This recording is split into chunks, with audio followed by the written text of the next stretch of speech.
Hi student, GIT के online class में आप लोग का स्वागत है। आज के क्लासेस में लोग सीखने वाले हैं, जानने वाले हैं बैलेंस शीट होता क्या है और बैलेंस शीट बनाया क्यों जाता है और बैलेंस शीट बनाते कब है और इससे क्या निकल के आता है, वो हम लोग एक एक करके स्टेप बाय स्टेप जानने वाले हैं। तो चलिए हम लोग एक एक करके समझने से पहले कुछ हम पॉइंट्स समझ लें जो हमने पिछले क्लासेस में समझा था और पढ़ा था। जैसा कि ध्यान देना सभी लोग, क्योंकि जब तक यह समझ में नहीं आएगा आगे बैलेंस शीट आपको नहीं पता चलेगा रियल में बना क्यों रहे हैं। तो आप बताइए फाइनल अकाउंट में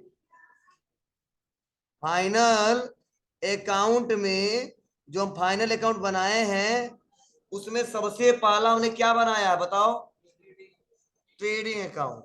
इतना सबको क्लियर है ना? तो आप बताइए जब ट्रेडिंग अकाउंट बनाए थे तो उसमें किसका किसका रिकॉर्ड था? इनकम और एक्सपेंस, यही था ना जी। और इससे हमने निकाला था, तो एक्सपेंस में कौन सा एक्सपेंस था?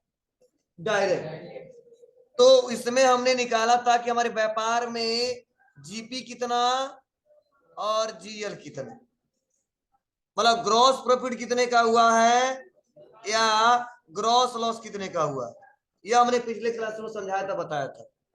उसके बाद से फाइनल अकाउंट में हमने सेकेंड बनाया है, वो हमने बनाया पीएल अकाउंट। लेकिन आप बताइए जब पीएल अकाउंट हमने बनाया है, जो पीएल अकाउंट, इसमें क्या क्या लिखा है?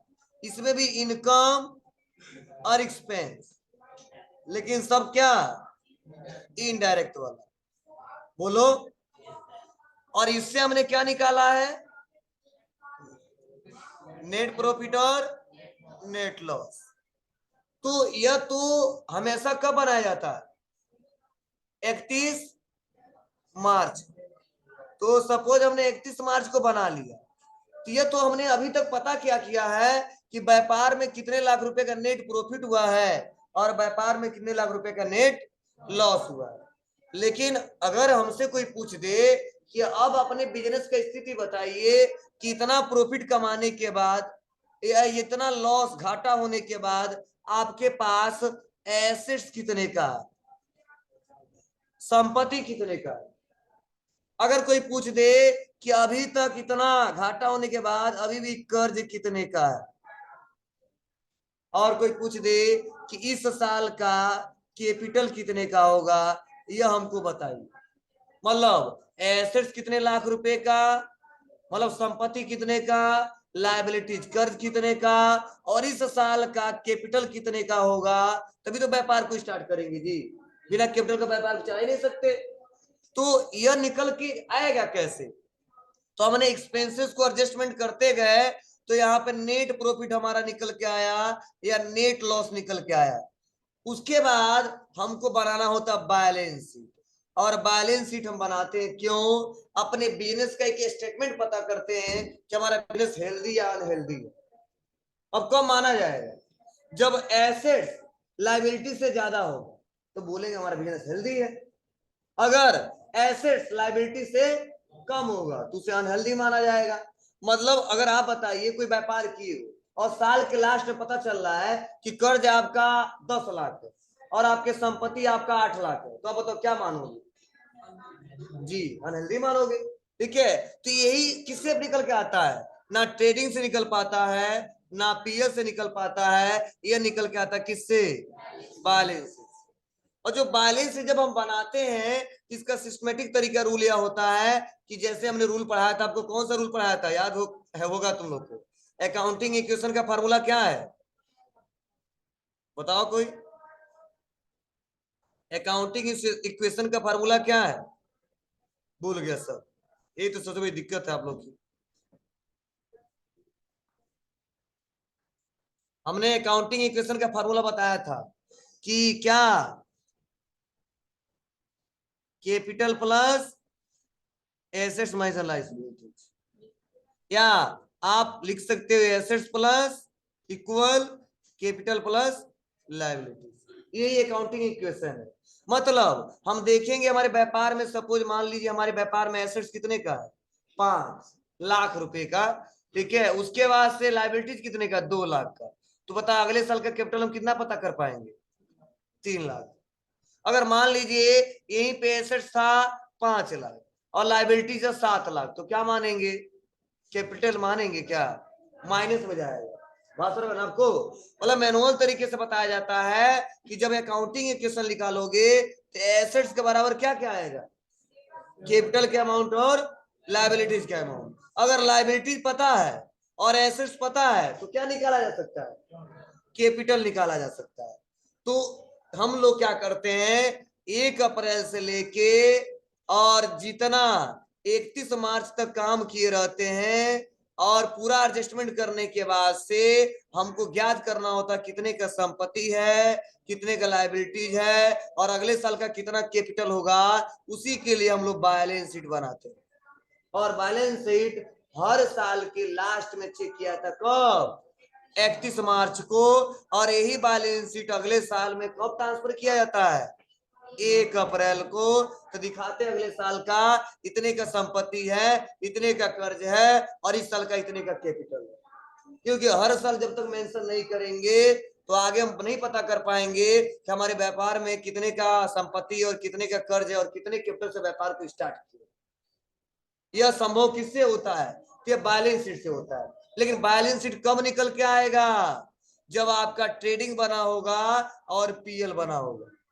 जब तक ट्रेडिंग नहीं बनेगा पीएल नहीं बनेगा, और जब तक पीएल अकाउंट नहीं बनेगा तब तक बैलेंस शीट आपका नहीं बनेगा। क्योंकि पीएल अकाउंट से जो नेट प्रॉफिट आता है या नेट लॉस आता है वो हमको कैपिटल से एडजस्ट करना होता है। क्या, अगर मान लीजिए कैपिटल हमारा था 5 लाख और हमारा व्यापार नेट प्रॉफिट में गया है कितने का, 2 लाख रुपए का, तो उस साल का कैपिटल कितना हो जाएगा, 7 लाख। अगर मान लीजिए कैपिटल था 5 लाख और हमारा व्यापार क्या हुआ है, नेट लॉस हुआ है कितने का, 1 लाख रुपए का, तो हमारा उस साल का कैपिटल क्या हो जाएगा, 4 लाख। मतलब ये एडजस्टमेंट होता है और एडजस्टमेंट कब होगा, जब हम पीएल अकाउंट निकाल लेंगे तब होगा। समझ बात है आपको ना। एक बात और, मतलब जब हम लोग बनाते हैं तो कैसे बनाते हैं समझने की कोशिश करना, उसका फॉर्मेट हम बताएंगे आपको, समझाएंगे, यही फॉर्मेट है। तो जो यहाँ पे लिखा गया है हम एक एक करके फॉर्मेट से समझा देंगे, लेकिन चलो इसमें कुछ पॉइंट्स हैं उसको थोड़ा पढ़ लेते हैं क्या बताया जा रहा है। हम समझा देंगे जितना समझाना था मैं, अब और फॉर्मेट हम लोग समझेंगे। बताया जा रहा था balance sheet is a statement, ठीक है, that summarise the assets and liabilities of a business. मतलब इसके सारे बैलेंस शीट एक प्रकार के स्टेटमेंट है। इसके सारे क्या चेक किया जा सकता है, एसेट्स और लायबिलिटीज का समरी, मतलब बिजनेस में कितने का एसेट्स है और कितने का लायबिलिटीज है, वो चेक करते किससे, वो चेक करते हैं बैलेंस शीट से। ठीक है, तो बताया जा रहा है the excess of the asset over liability the net worth of the business. फिर से बताया जा रहा है the balance sheet provide information that help in the assessing. पहला क्या बता रहा है, एक company long term financial strength and performance. मतलब इसी बैलेंस शीट से पता चलता है कि हमारी कंपनी का परफॉर्मेंस क्या है, या लॉन्ग टर्म फाइनेंशियल चलेगा कि शॉर्ट टर्म में चलेगा, ये जब बैलेंस शीट बनाते हैं तभी पता चल पाता है। ठीक है, उसके बाद से यहाँ पे बताया जा रहा है कि एक company efficiency in day to day working capital management. मतलब इस बैलेंस शीट के सारे ही हम लोग अपने व्यापार का कैपिटल पता कर सकते हैं, किससे, जब तक बैलेंस शीट क्रिएट नहीं करेंगे तब तक हम लोग डे टू डे हम अपने कैपिटल का मैनेजमेंट नहीं किया सकता है, ना कैपिटल चेक किया सकता है। और उसके बाद से बताया जा रहा है एक कंपनी एसेट प्रोफोलियो, मतलब इसी के सारे क्या पता चलता है, हमारे व्यापार का एसेट्स का प्रोफोलियो क्या है, मतलब कितने लाख रुपए का संपत्ति, मतलब कंप्यूटर कितने का है, फर्नीचर कितने का है, प्रोजेक्टर कितने का है, ये सारा किससे पता किया जा सकता है, या बैलेंस शीट से पता किया जाता है। क्योंकि बैलेंस शीट में समरी वाइज बताना पड़ता है कि 1 लाख रुपए का कंप्यूटर, 2,000 का फर्नीचर, तीन लाख रुपए का कैश पड़ा हुआ है, बैंक में इतना लोन है, ठीक है, हमको इतना पैसा देना है, सारा जो समरी निकलता है वो बैलेंस शीट से निकलता है। ठीक है। अब निकालने का प्रोसेस क्या है, पहले तो हमको समझना पड़ेगा फॉर्मेट क्या है। जब फॉर्मेट हम समझ जाएंगे तब इस क्वेश्चन को सॉल्व कर पाएंगे, नहीं तो नहीं कर पाएंगे। बहुत इजी है फॉर्मेट, जैसे अभी तक पढ़े थे वही फॉर्मेट इस समय भी पढ़ेंगे। मतलब देखो, अगर कोई कहता है कि सर बैलेंस शीट क्यों क्रिएट करते हैं, तो आप सिंपल सा दो में जवाब दे सकते हो।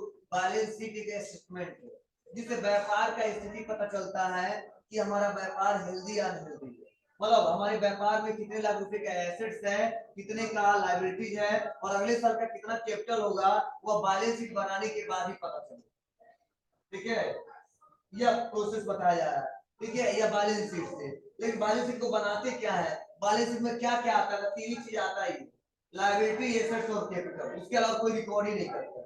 हाँ, एक बात ध्यान देना, यहाँ पे एक पॉइंट भी बताया जा रहा है कि all revenue and expenses account are close once the profit and loss account is prepare.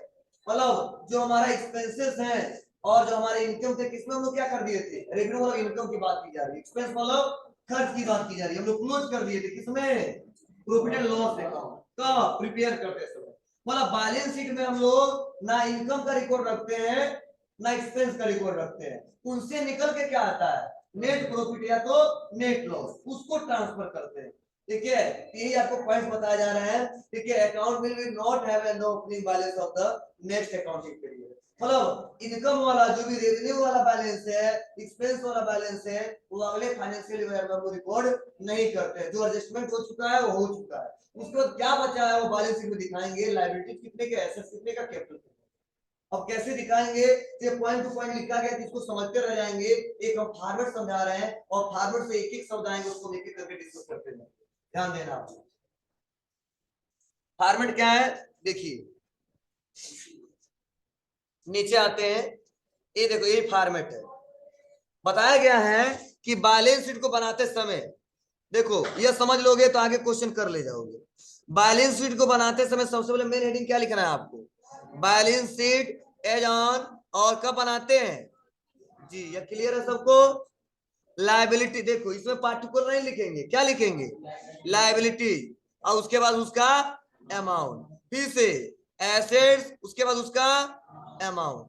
Clear है, लायबिलिटी अमाउंट, एसेट्स अमाउंट। अब कहो सर दू का दिया है, यहाँ पे अमाउंट यहाँ पे अमाउंट, तो हम कैटेगरी करके इसको लिखे हैं। हम चाहेंगे तो फाइनल अमाउंट यहाँ पे लिख सकते हैं घटा उठा के। लेकिन चलिए क्या बताया गया समझने की कोशिश करना, लायबिलिटीज में क्या क्या मेंशन करना है और एसेट्स में क्या क्या मेंशन करना है, थोड़ा इसको समझने की कोशिश करना। बताया जा रहा है पहला,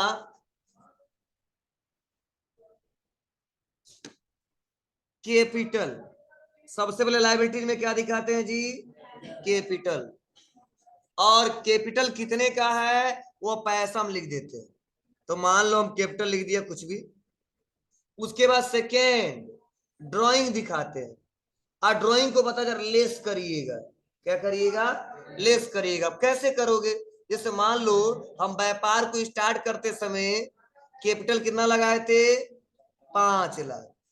तो हमने बताया था ड्राइंग कब रिकॉर्ड करते हैं, जब व्यापार का स्वामी अपने निजी खर्च के लिए पैसा निकालता है। तो सपोज व्यापार का स्वामी कितना निकाला था, 1 लाख रुपया, तो हम लिखेंगे कैपिटल कितना, 5 लाख। ड्राइंग कितना माइनस करेंगे, कितना, 1 लाख। ठीक है, तो बताओ टोटल यहाँ पे कितना आ जाएगा, 4 लाख। समझ में आया। अब देखो फिर से कहा जा रहा है नेट लॉस को लेस करना, मतलब माइनस करना, किससे, कैपिटल से। मान लो पीएल अकाउंट बनाए और वहां तो उस क्वेश्चन में नेट प्रॉफिट आ गया या नेट लॉस आ गया, तो जब नेट लॉस आ गया तो कैपिटल से जोड़ देंगे। मान लो हमारा प्रॉफिट उस साल हुआ था 2 लाख रुपए का, कितने का हुआ था, 2 लाख का, तो माइनस करने में कितना बचा था, 4, और यह 2 कितना हो जाएगा, तो 2 लिख देते हैं, 4 2 6, नहीं माइनस करेंगे ना, नेट लॉस हुआ है। ठीक है, नेट लॉस हुआ है तो माइनस करते हैं कितने का, 2 लाख का, तो अब बचेगा कितना जी, 2 लाख। अब अगर नेट प्रॉफिट हुआ है तो प्लस कर देंगे, तो कितना, 4 2 कितना हो जाएगा, 6 लाख। मीन्स अगर नेट प्रॉफिट हुआ है तो कैपिटल से माइनस करेंगे, नहीं, नेट प्रॉफिट हुआ है तो कैपिटल को ऐड कर देंगे, और नेट लॉस हुआ तो उससे माइनस कर देंगे। फॉर एग्जाम्पल ध्यान देना कैसे बनता है, इसको बनाने का मैं सिंपल तरीका बता रहा हूं, यहां तक समझा दूं, क्योंकि ये रूल माइनस करना है प्लस करना है। देखो, जैसे जो हमारा बिजनेस था वह कैपिटल लगाया था, वह लगाया था कैपिटल 5 लाख। क्लियर है सबको? उसके बाद से उस कैपिटल लगाने का, कैपिटल है कैपिटल, उस क्वेश्चन में जो ड्राइंग हुआ था वह 1 लाख रुपए का हुआ था ड्राइंग, और जो नेट प्रॉफिट हुआ था, नेट प्रॉफिट वह हुआ था कितने का? 2 लाख रुपए का हुआ था। तो देखो करते लोग क्या है, तो पहले कैपिटल लिख देगा, कितना लिखेगा? 5 लाख। उसके बाद से ड्राइंग कितने का हुआ है? 1 लाख, तो लिख देगा 1 लाख। नेट लॉस कितने का हुआ? नहीं हुआ है। प्रॉफिट कितने का हुआ है? 2 लाख। कोई तो एक ही होगा दोनों में से ना, तो चलिए 2 लाख। तो करेंगे क्या? कैपिटल 5, ड्राइंग 1, तो क्या करना है? लेस करना है। तो कितना आएगा? 4। और नेट प्रॉफिट कितना हुआ है? 2। तो इसको जोड़ेंगे ना, तो टोटल जो हमारा कैपिटल आएगा कितना आएगा? 6 लाख। यही बताया गया आपको, ऐसे लगाना पड़ेगा आपको। अगर यह माइनस प्लस नहीं करोगे तो आगे गड़बड़ हो जाएगा। चलिए उसके बाद एक और बताया जा रहा है, ऐड करना है इंटरेस्ट ऑन कैपिटल। बोला हमने कहीं कैपिटल हमने इन्वेस्टमेंट कर दिया है लगाया है, और उससे इंटरेस्ट मिल रहा है, उसको भी किससे क्या करना है? कैपिटल में जोड़ देना है। मान लो कितना मिला था? 1 लाख, तो टोटल कितना हो जाएगा? 7 लाख। इसको हटा के, लेकिन यह बहुत कम लोग लगाते हैं, सबसे तो यही एडजस्टमेंट करना होता है, capital, drawing, net loss, net profit, सबसे ज्यादा आता है। मतलब यह माइनस प्लस आपको करना ही करना होगा, नहीं करोगे तो आगे क्वेश्चन सॉल्व नहीं कर पाओगे। चलिए उसके बाद क्या बताया जा रहा है समझो।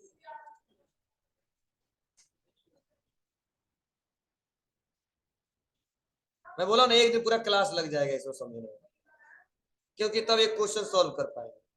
आगे बढ़ते हैं। अगला बताया जा रहा है कि अब हो गया लॉन्ग टर्म लायबिलिटीज। मतलब कुछ ऐसे लायबिलिटीज होते हैं जो लॉन्ग टर्म लायबिलिटीज होता है, मतलब ऐसा नहीं कि हम तुरंत देना चाहते हैं तुरंत देंगे। जैसे यहाँ पे बताया जा रहा है लॉन्ग टर्म लोन और लॉन्ग टर्म डिपॉजिट, इसको समझाने के लिए ध्यान देना थोड़ा सा। यह क्या होता है? जैसे मान लीजिए हमने एसबीआई से क्या किया है? लोन ले लिया, ठीक है। तो हमने बोला नहीं डेली देंगे इसको, हर महीने देंगे, नहीं, हमने बोला सर या 5 साल के लिए दिए, हम दीजिए हमको, ठीक है। तो जो 5 साल के लिए है, जो 5 साल में हम पे करेंगे, या बीच में दे सकते हैं, लेकिन मैंने फिक्स कराया 5 साल 10 साल, तो यह बोला तो लॉन्ग टर्म लोन है, ठीक है ना। तो ज्यादातर हम लोग फाइनेंस करवाते हैं, किसी से बैंक से ले लेते हैं, या अदर बहुत सारी कंपनियां हैं जो आपको देता है, फाइनेंस देता है, लोन देता है, ठीक है। तो उसको बोला गया लॉन्ग टर्म लोन। और एक होता है लॉन्ग टर्म डिपॉजिट। कई बार ऐसा होता है कि क्या करते हैं हम लोग, किसी से एक फिक्स अमाउंट ले लेते हैं और बताते हैं सर मैं आपको 5 साल में या 2 साल में इतना पैसा एक बार में दूंगा ब्याज के साथ, ठीक है। तो वहां पे भी हमारे व्यापार के लोग एक प्रकार का क्या होता है, लाइबिलिटी जो है बैंक के कंडीशन में सबसे ज्यादा आता है, ठीक है। और उसके बाद अगला है करंट लाइबिलिटी। पहला बताया जा रहा है इनकम रिसीव इन एडवांस, वो भी हमारे व्यापार के लिए क्या कहलाएगा? लाइबिलिटी। इसका मतलब कोई बताएगा? Income receive in advance.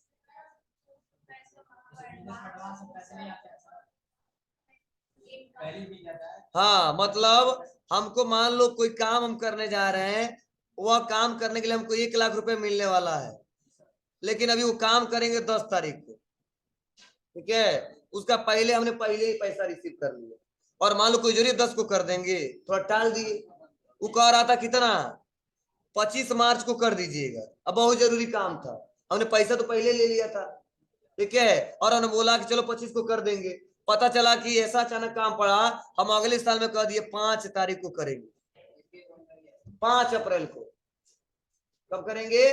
5 अप्रैल को। तो आप बताओ ये पैसा अपने बुक ऑफ अकाउंट में दिखाओगे नहीं दिखाओगे? तो दिखाओगे। इसे बोला गया इनकम रिसीव इन एडवांस, ठीक है। बोला इनकम जनरेट होने वाला था, लेकिन पहले हमने क्या कर लिया, इसको रिसीव कर लिया, एडवांस ले लिया है। तो आपके व्यापार के लिए एसेट्स होगा कि लायबिलिटीज होगा?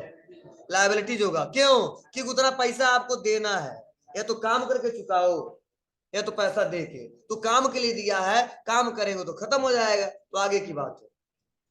चलिए अगला है, या कभी कोई ऐसा भी हो जाता है बाबू कि मेरा व्यापारी है कोई, और हमने 2 लाख रुपए का माल बेचा है और हमको 10 लाख रुपए दे दिया। बोलो, ऐसा भी तो दे देते हैं लोग, उसी में एडजस्टमेंट होता रहता है। तो अगले साल दिखाना पड़ेगा कि नहीं दिखाना पड़ेगा? दिखाना पड़ेगा। तो इसी का हिसाब किताब हम लेके चलते हैं। अगला है लाइबिलिटीज फॉर एक्सपेंसेस। कोई बताएगा लाइबिलिटीज फॉर एक्सपेंसेस के बारे में? बहुत पढ़ाया हूं, कोई बताए लाइबिलिटीज फॉर एक्सपेंसेस? जैसे फॉर एग्जांपल, वो तो हिंदी बता दिया। चलिए बताइए, और कोई बताए? जो भी खर्च हम लोग करते हैं नहीं, चलिए ध्यान दीजिएगा। जैसे हमारा बिजनेस है, इस बिजनेस में सुन लो, थोड़ा समझ लो। बिजनेस में हुआ क्या सर, मतलब इंस्टीट्यूट की बात कर रहे हैं, ध्यान दो। अब कंपनी के लेवल से समझ लेना। सर जो है वह 5 एम्प्लॉइयों को रखे हैं, ठीक है। और हर महीने में मान लो सपोज सैलरी वो देते हैं 1 तारीख को दे देते हैं, फॉर एग्जाम्पल। देखिए 1 तारीख को हर महीने में दे देते, मान लो 1 अप्रैल को दे दिए, ठीक है, फिर से 1 मई को दे दिए। कभी ऐसा हुआ तो ये बुक ऑफ अकाउंट में क्या रिकॉर्ड करते हैं? एक्सपेंस किया, क्या किया? एक्सपेंस किया। वो एडजस्टमेंट होता रहता है, उस महीने के उस साल हो गया, कोई दिक्कत नहीं है। लेकिन कभी ऐसा दिक्कत आ गया कि उन्होंने ना अप्रैल का पैसा दिया, ना मई का पैसा दिया, ठीक है, ना जून का पैसा दिया, मतलब किसी कारणवश उनके पास पैसा नहीं आया या वह नहीं दे पाए। तो आप बताइए, जो यहाँ पे 1 तारीख वाला, 1 अप्रैल, ठीक है, 1 मई और 1 जून का जो पैसा है, वह उनके लिए एक्सपेंस कहा जाएगा? जी एक्सपेंस, एक्सपेंस के साथ साथ बोला जाएगा कि जी इन्होंने एक्सपेंस तो किया है, लेकिन अभी लाइबिलिटी चढ़ा हुआ है। कितने का? क्योंकि इन्होंने अभी पे नहीं किया है, इसीलिए पैसा अगले साल दिखाना पड़ेगा। और नहीं दिखाएंगे तो कहेंगे पैसा नहीं देंगे तुमको, ठीक है। तो मान लो सपोज क्या किया था उन्होंने, फरवरी का, मार्च का और दोनों का पैसा नहीं दिया था उन्होंने, तो अगले साल तो दिखाना पड़ेगा उनको 1 अप्रैल में कि हमारा शंभू सर को देना है फरवरी का सैलरी और मार्च का सैलरी, और न दिखाए तो पिछले साल में रिकॉर्ड रहेगा, और अगले साल में नहीं दिखाएंगे तो उनका कर्जा दिखवे नहीं करेगा, हम बार बार मांगेंगे, ठीक है, तो दिक्कत होगा, पुराना रिकॉर्ड लेके आना पड़ेगा। तो यही बोला गया लाइबिलिटीज फॉर एक्सपेंसेज, मतलब कुछ ऐसे एक्सपेंसेज जो हमने कर दिया है, उसका बेनिफिट ले लिया है, पैसा भी दिया नहीं। फॉर एग्जाम्पल रेंट वाला, मान लो रेंट हमने, ठीक है, इसका इस्तेमाल कर हर महीने रेंट पे करते हैं, लेकिन 2-3 महीना ऐसा कंडीशन आ गया हमने दिया ही नहीं, ठीक है, अप्रैल का दिया नहीं दिया, मई का नहीं दिया, जून का नहीं दिया, तो आप बताओ क्या बोलेंगे? वो एक्सपेंस तो किया है, अभी लाइबिलिटीज है, कर्ज है, देना है कब? तो जब होगा तो देंगे, तो ज्यादा दिन हम नहीं मानेंगे, ठीक है। वो भी रेंट वाले नहीं माने, कहे खाली करिए, तब हम कहेंगे हम कैसे आए, ठीक है, हमारा भी खर्चा चाहिए, तो मैनेजमेंट करना पड़ेगा। क्लियर है ना? चलिए आगे बढ़ते हैं। उसके बाद अगला है सन्ड्री क्रेडिटर, कोई बताएगा? ये तो 10 बार हम लोग चर्चा किए। सन्ड्री क्रेडिटर को लाइबिलिटीज क्यों बोला गया है? जी क्योंकि सन्ड्री क्रेडिटर मतलब क्या, हमारा सप्लायर, क्या जी? सप्लायर, और सप्लायर को पैसा हमको देना है, और जितना पैसा उस साल बकाया है अगले साल देंगे कि नहीं देंगे? अब मान लो 25 मार्च को हमको 10 लाख रुपए का माल उधार दे दिया, अब हम कहेंगे अगले 1 अप्रैल को हम नहीं देंगे, पिछले साल का हिसाब किताब था नहीं, हमको दिखाना पड़ेगा। तो वही क्या करेंगे हम लोग, बोलो, मतलब बैलेंस शीट में दिखाना पड़ेगा कि सन्ड्री क्रेडिटर का इतना लाख रुपया पड़ा हुआ है, इसीलिए इसको क्या माना जाता है? लायबिलिटी। चलो, बिल्स पेबल। बिल्स पेबल का मतलब कुछ ऐसे बिल्स है जो मेरे पास आ तो चुके हैं, लेकिन उसके अगेंस्ट हमने पे अभी नहीं किया, अभी बाकी पैसा है, वो पैसा हम देना है, इसीलिए इसको क्या बोला गया है? लायबिलिटी। फॉर एग्जाम्पल, ठीक है, कि हमने क्या किया, आपसे कोई सामान खरीदा और उसके अगेंस्ट आपने बिल दिया, उस बिल को हमने रखा है, पेंडिंग में पड़ा हुआ है, तो उसे बोलते हैं बिल्स पेबल अमाउंट। मतलब बिल्स पेबल का मतलब ऐसा अमाउंट जो किसी बिल के अगेंस्ट हमको पैसा देना है, अब चाहे अदर कोई भी एक्सपेंस हो सकता है, ठीक है। बैंक ओवरड्राफ्ट,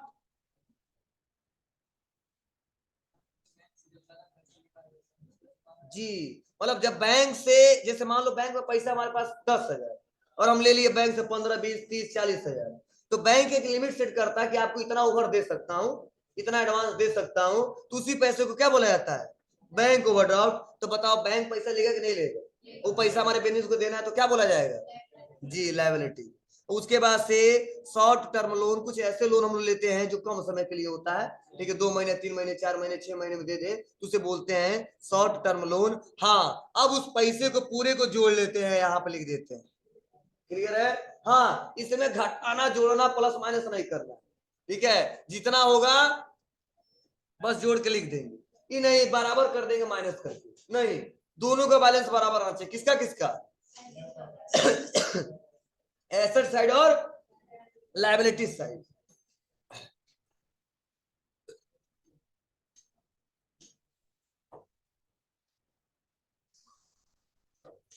चलिए नेक्स्ट।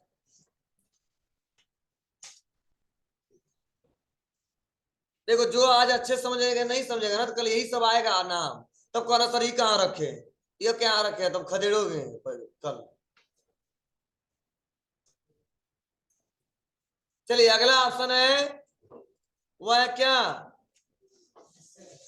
एसेट्स। अब एसेट्स में किसको किसको रखेंगे? तो पहला ऑप्शन है कि गुडविल। कोई बताएगा हमको गुडविल का मतलब क्या होता है?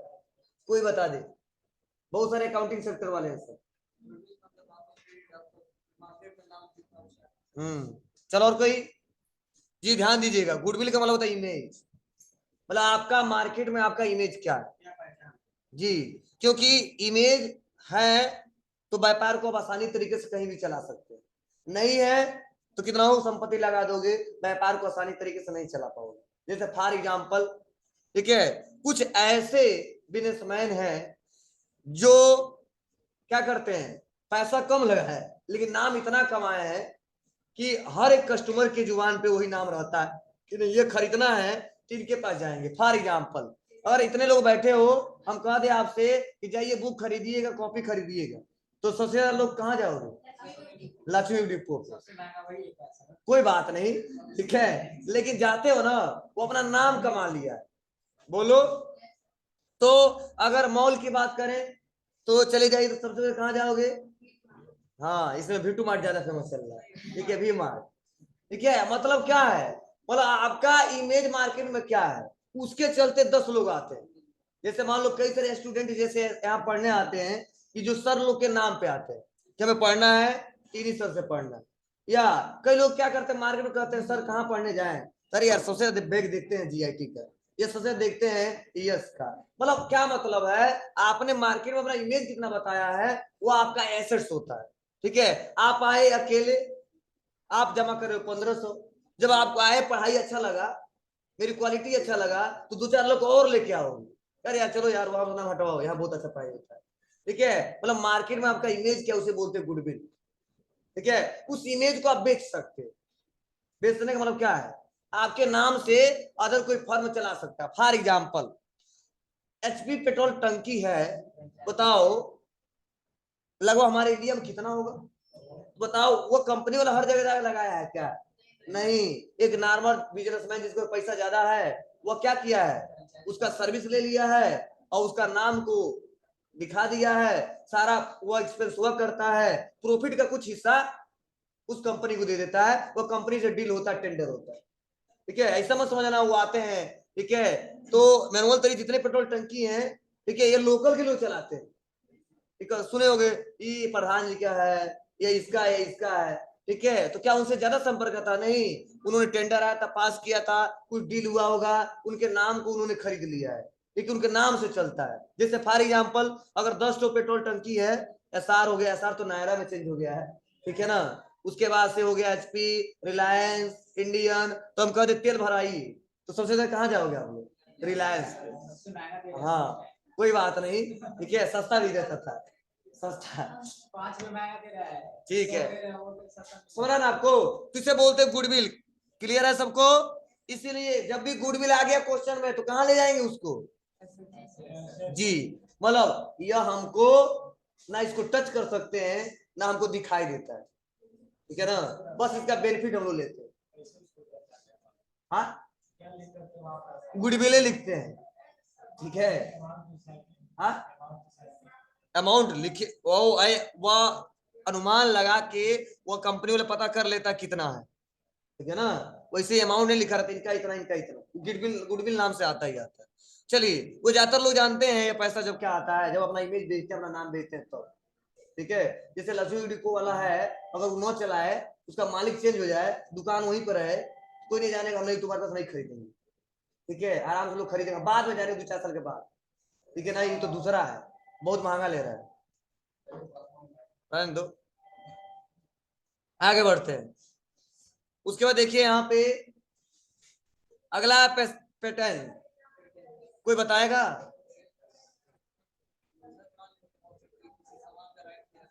बोलो, आप लोग पढ़े होगे सब ये,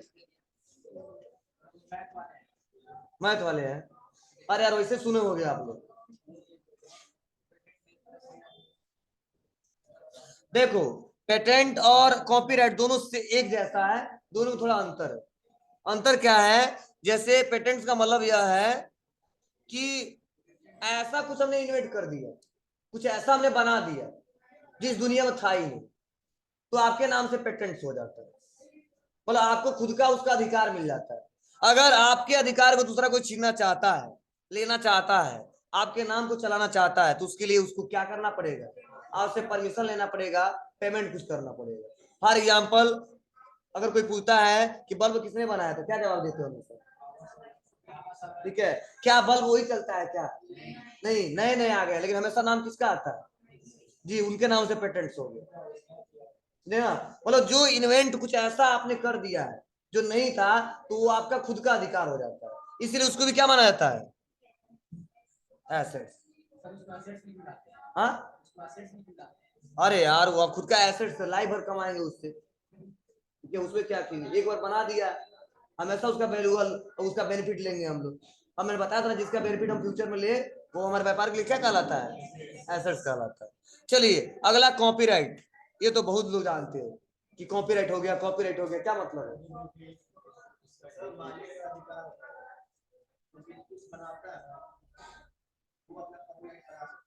चलिए ठीक है।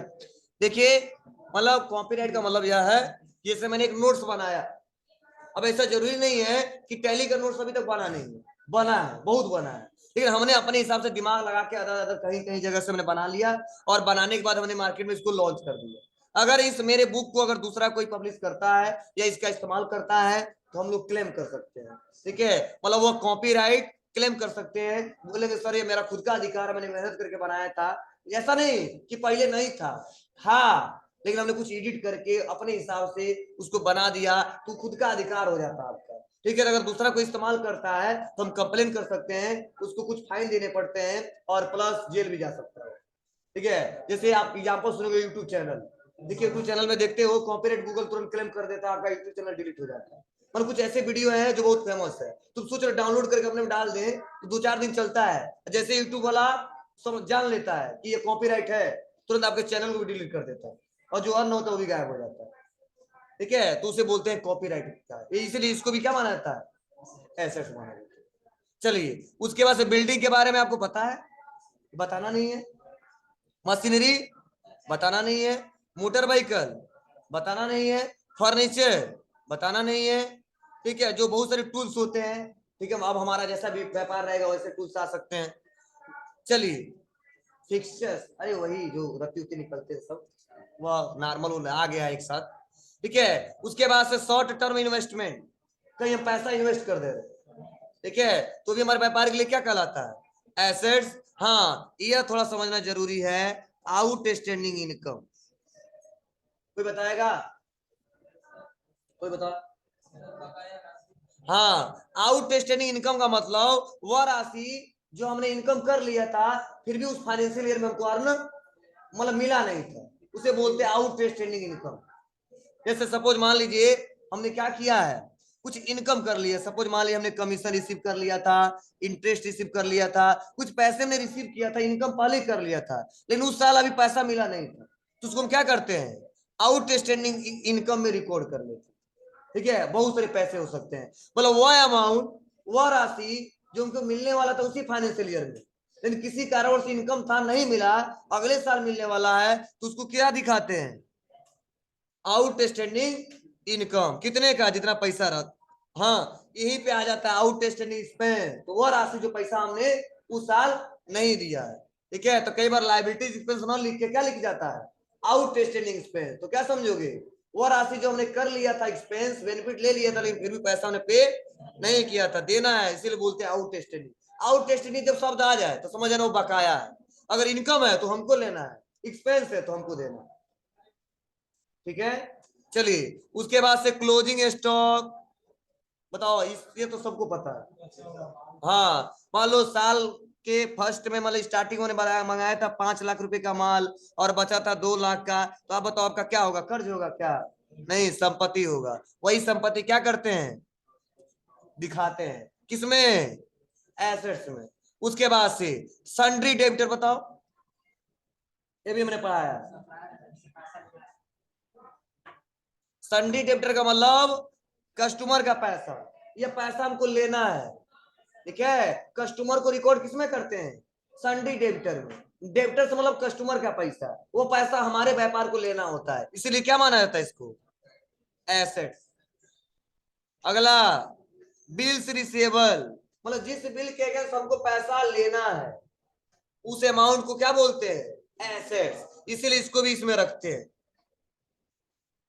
बैंक, कैश एट बैंक, मतलब बैंक में पैसा पड़ा हुआ है, वो क्या रहेगा आपके लिए? संपत्ति है, इसीलिए इसको रिकॉर्ड किया गया है। Cash in hand, present time इस साल के एंड में 10 लाख रुपया कैश पड़ा हुआ है, वो क्या होगा आपके लिए? एसेट्स होगा। उसके बाद से इस बैलेंस को जोड़ेंगे, इस बैलेंस को जोड़ेंगे, दोनों का बैलेंस मैच करना चाहिए। कितने कितना? इधर 5 लाख आया, इधर भी 5 आना चाहिए, इधर 7 आया, इधर भी 7 आना चाहिए। आपको सर क्या मतलब है जब दोनों बराबर आ जाएगा? नहीं, दोनों बराबर नहीं आएगा। कैपिटल हमने मेंशन किया है ना, तो जब मान लो यहाँ पे कैपिटल कितना निकाल लिया था हमने? 2 लाख। सुन है ना, या कैपिटल हमको पता ही नहीं है तो कैपिटल छोड़ दो, तो एसेट देख लो और लाइबिलिटी मान लो जितना आया माइनस करो, कैपिटल आएगा, बैलेंस बराबर हो जाएगा। सो रहा ना आपको? इसी से ज्ञात होता है। मतलब कैपिटल को अपने व्यापार के लिए क्या माना जाता है? कैपिटल भी हमारे व्यापार के लिए, बिजनेस के लिए क्या माना जाता है? लाइबिलिटीज है। किसका लाइबिलिटीज है? व्यापार का। किसके प्रति? बिजनेस के ओनर के। वो पैसा का है, कभी हम कह सकते बाबू तुमको स्टार्ट किए थे कितने से? 10 लाख रुपए से। ठीक है, तो व्यापार का एक लाइबिलिटीज होता है कि व्यापार के ओनर को उतना पैसा उसको पे करना है, इसीलिए इसको भी लाइबिलिटीज माना था। किसके दृष्टि से? बिजनेस के दृष्टि से, इसीलिए लाइबिलिटीज में रिकॉर्ड की है। लेकिन व्यापार चलाता कौन है? व्यापार का स्वामी। तो व्यापार से कहेंगे दो, नहीं, अकाउंटिंग का रूल ऐसे चलता है, समझे ना? आपको सर पैसा कहाँ होगा ये इतना रिकॉर्ड करने के बाद? यही पैसा ये लास्ट में 31 मार्च को पता कर लिए, यही सब पैसा अगले साल में ट्रांसफर कर देंगे कि सर इस साल का मतलब लास्ट में बचा था इतने का, तो बताओ अगले साल का स्टार्ट क्या होगा? 7 लाख का है क्या बैलेंस शीट, तो अगले साल का क्या होगा? अरे 31 मार्च को 7 लाख दिखा, तो कल क्या आएगा? 1 अप्रैल ना, तो कल भी 7 लाख दिखेगा। लेकिन अब फिर से कहीं से पैसा और आ गया तो और लगा सकते हैं, व्यापार को और आगे बढ़ा सकते हैं। समझे? जैसे देखो, जैसे मान लो हम 31 मार्च को बनाए, हमने पता कर लिया कि हमारा कैपिटल 2 लाख का है, टोटल बैलेंस लाइबिलिटी और एसेट से कितना लाख रुपया आ रहा है? 7 लाख। 31 मार्च को, तो बताओ 31 मार्च का जो बैलेंस आ रहा है, क्या उसको पूरा फेंक दोगे, जला फेंक दोगे? नहीं, अगले साल लेके जाओगे ना। कब लेके जाओगे? 31 मार्च के बाद क्या आएगा? 1 अप्रैल। उस बैलेंस को ट्रांसफर करते दिखाते हैं 1 अप्रैल में कि सर इतने का कर्ज है, इतने का लाइबिलिटीज है और इतने का कैपिटल है और इतने से हम व्यापार को फिर से स्टार्ट कर रहे हैं। बताओ, मान लो हमारा एसेट्स है 10 लाख, लाइबिलिटी 7 लाख, तो कोई क्या बोलेगा अगले तारीख 1 तारीख को कितने से स्टार्ट कर रहे हैं? 3 लाख से। ठीक है, तो मान लो कहीं से और पैसा आ गया हमारे पास 2 4 10 लाख, ठीक है, तो और लगा देंगे। 2 साल का स्टार्टिंग क्या बोलेंगे? 3 लाख था, 7 लाख और आ गया, तो बोलेंगे 10 लाख से स्टार्ट करें। हाँ, हर साल इसे चलता रहता है। हाँ, नहीं, हर साल पता चलता रहता है। हाँ, पीएल अकाउंट से तो पता चल गया कितना कमा लिए। अब बैलेंस शीट से पता करते हैं हमारे बिजनेस की स्थिति क्या है कि नहीं, कमाना निकाल दिया, अब पता चला बाद में पता इतना कर्ज है, ठीक है। तो मान लो लोन हमने मेंशन किया नहीं, उसमें पीएल अकाउंट में क्या दिखाते हैं?